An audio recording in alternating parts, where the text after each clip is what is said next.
नमस्कार। उत्तराखंड की जनता को नमन करते हुए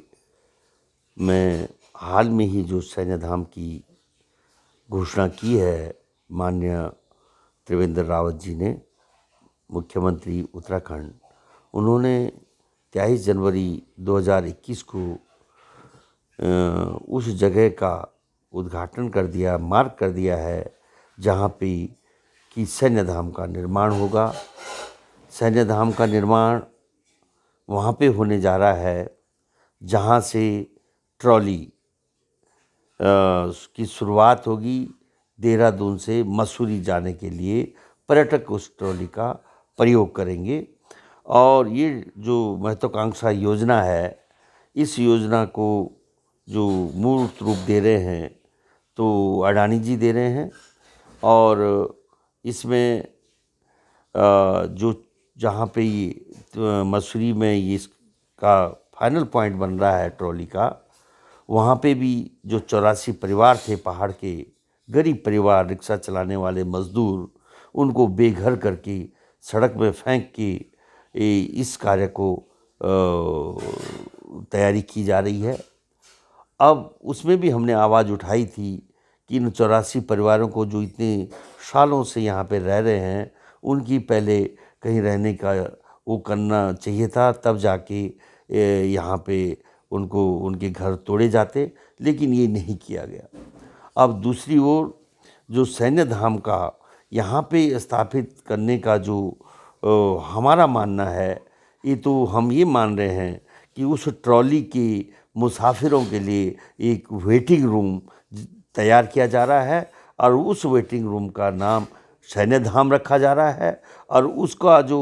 जिम्मेदारी दी गई है वो सैनिक के कल्याण निगम जो बना हुआ है उपनल, उसको दी जा रही है। तो बहुत अच्छा, हमारे नेताओं की इस चातुर्य को हम नमन करते हैं। हींग लगे न फटकरी और रंग चोखा हो, ये यहाँ पे स्पष्ट रूप से नज़र आता है कि उन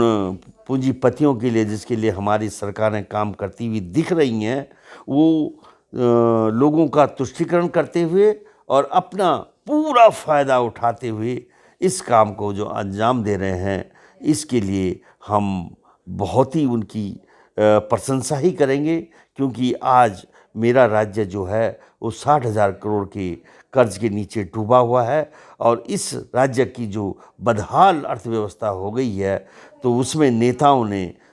एक तीर से कई निशाने साधे हैं। साथियों, अगर देखा जाए तो सैन्य धाम की जो परिकल्पना माननीय प्रधानमंत्री नरेंद्र भाई मोदी जी ने की है, तो उन्होंने उन 4 धामों को ध्यान में रखते हुए की होगी, जो 4 धाम बहुत पुराने समय से यहाँ पे स्थापित हैं, युगों युगों से स्थापित हैं। यानी जब से दुनिया बनी होगी तो गंगोत्री, यमुनोत्री, केदारनाथ जी और बद्रीनाथ जी की जो स्थापना हुई होगी पुराने काल में, तो निश्चित रूप से ये एक हम ये मानेंगे कि ये एक पांचवा धाम की जो परिकल्पना की है, तो वो परिकल्पना का स्वरूप क्या होना चाहिए था, इस पे एक विस्तृत चर्चा जनता के बुद्धिजीवियों के बीच में नहीं हुई। और उसका कारण ये है कि आज जनता भी उदासीन हो गई है और सरकारें जो चाह रही हैं वो कर रही हैं, जो बोल रहे हैं वो उसको जनता मान रही है। अब मैं एक बिंदु पे आना चाहता हूँ कि 4 धाम जब उच्च हिमालय में स्थापित हैं, गंगोत्री, यमुनोत्री, बद्रीनाथ जी और केदारनाथ जी, तो पांचवा धाम उच्च हिमालय में क्यों स्थापित नहीं किया गया? अगर हमें इसी तर्ज में इसकी स्थापना करनी थी,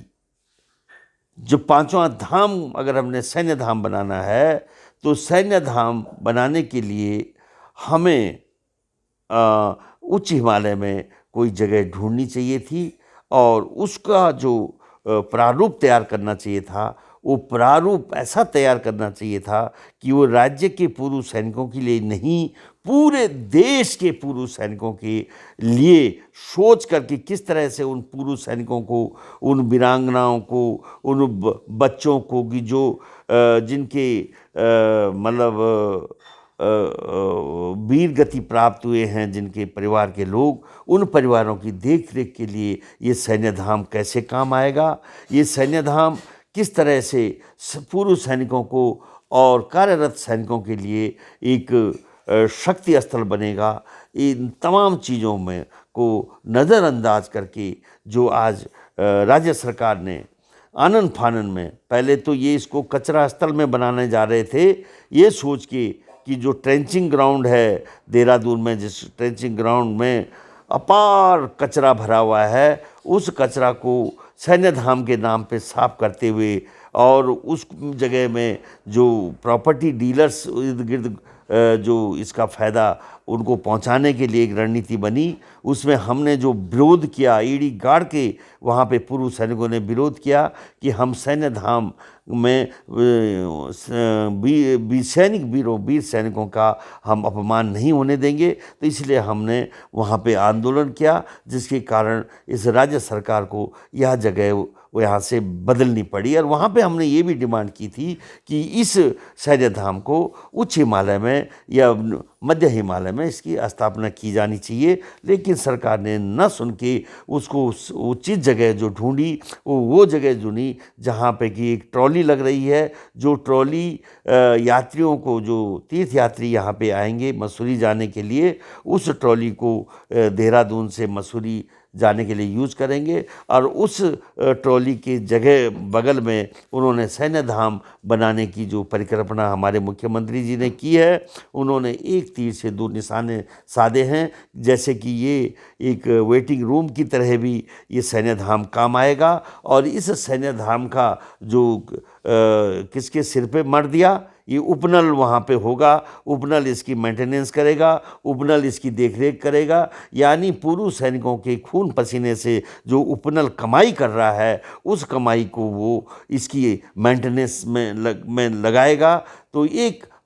मैं तो ये कहूँगा कि एक हाथी, एक वेटिंग रूम तो तुमने उपनल के कंधों में डाल दिया। पहले भी जब एक नेताजी आए थे कांग्रेस के टाइम में, तो उन्होंने भी उपनल के माथे पे एक सैनिक स्कूल बनाने की घोषणा की थी कि उपनल के फंड से हम एक सैनिक स्कूल रुद्रप्रयाग में बनाएंगे। और वो उसका आज दिन तक अता पता कुछ है नहीं। यानी सैनिकों की गाड़ी कमाई खून पसीने से जो ये उनके प्रयासों से उपनल कमा रहा है, उनके अथक प्रयासों से जो कमाई हो रही है, उसको कहीं ना कहीं ये सरकारें, ये नेता एक ऐसी जगह ढूंढ दे रहे हैं, यानी एक गड्ढे में डालने के लिए यूज़ कर रहे हैं। क्योंकि सैन्य धाम जो परिकल्पना हमारे बुद्धिजीवियों के बीच में है, वो ये है, या तो इसको चार धाम के पैटर्न में पांचवा धाम की स्थापना करी जाए, या पांचवें धाम को एक परिकल्पना करते हुए कि समग्र उत्तराखंड, समग्र यानी इस राज्य की बाउंड्री के अंदर सब कुछ जो कुछ है वो सैन्य धाम के रूप में देखा जाए। क्योंकि जिस तरह से हम बोलते हैं कि उत्तराखंड के देवभूमि है और देवभूमि के कंकर कंकर में शंकर है, तो उस तरह ही शायद माननीय मोदी जी ने कहा होगा कि ये जो उत्तराखंड एक समग्र रूप से ये सैनिक बहुल राज्य है, इसलिए हर घर यहाँ पे सैनिक धाम है, सैन्य धाम है, हर परिवार यहाँ पे सैन्य धाम का अंग है। या ये सोच के, या फिर उन चार धामों से के साथ एक पांचवें धाम की जो स्थापना होनी चाहिए थी, वो नहीं हुई है। इन्हीं किसी चीज़ को करने के लिए मैं स्पष्ट रूप से संदेश देना चाहता हूँ कि इस तरह से सैनिकों के साथ और भावनाओं के साथ खिलवाड़ न किया जाए, और शीघ्र अतिशीघ्र अपने जो एक सैन्य धाम की परिकल्पना माननीय मोदी जी ने की थी, उसको ज़मीन में उतारा जाए और जनता को स्पष्ट रूप से बताया जाए कि मोदी जी ने चार धाम की जगह की तर्ज में पांचवा धाम की परिकल्पना उच्च हिमालय में की है, या कंकर कंकर में शंकर की परिकल्पना को उन्होंने आधार मानते हुए समग्र उत्तराखंड को सैन्य धाम की परिकल्पना की है। इसका स्पष्टीकरण किया जाए और इसके आगे सैन्य धाम के लिए स्थापना की जाए। हम पुरकुल गांव, ये जो गुनियाल गांव में जो बना हुआ है सैन्य धाम, इसको केवल एक वेटिंग रूम मानते हैं और उन पूंजीपतियों का लिए ये एक सुविधाजनक स्थान मानते हैं जिनकी ट्रॉली यहाँ पे स्थापित होने जा रही है। इन्हीं शब्दों के साथ जय भारत, जय उत्तराखंड।